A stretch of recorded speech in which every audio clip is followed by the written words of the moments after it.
இந்த பூமியில் மரணமில்லா வாழ்வு பெற்றவர்கள் உலவுகிறார்கள் என நம் சாஸ்திரங்கள் கூறுகின்றன. மிருகண்ட மகரிஷிக்கு 2 வரங்கள் வழங்கப்பட்டன, அல்லது குருவிக்கு மார்கண்டேயன் பெயர். ஆனால் விதி கடினம். 12 வயதில் அவனுக்கு மகனனை காக்க தீர்மானித்தார் தந்தை. உபநயனம் செய்த பின் பெரியோரை கண்டால் தயங்காமல் அவர்களின் ஆசி உப்பைப்பன் என்றார் மிருகண்டர். மார்கண்டேயன் கண்ட எல்லா பெரியோர்களிடமும் விழுந்து நமஸ்கரித்தான். ஒரு நாள் சப்தரிஷிகள் ஆசிரமத்திற்கு வந்தனர்.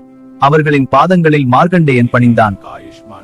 பின்னர் உணர்ந்தனர், அவனுக்கு அல்பாயுசுதான். சத்தியம் பேசும் ரிஷிகளின் வாக்கு பொய்யாகுமா? இந்த பூமியில் மரணமில்லா வாழ்வு பெற்றவர்கள் உலவுகிறார்கள் என நம் சாஸ்திரங்கள் கூறுகின்றன. அதிகாலை பில்டர் காபி மனம். உங்கள் நாளை இனிதே தொடங்குங்கள். காஃபி வித் ஜீவில் சந்திப்போம். காஃபி வித் ஜிவி சேனலுக்கு சப்ஸ்கிரைப் பண்ணுங்க. வீடியோக்களை லைக் பண்ணி கமெண்ட் பண்ணுங்க.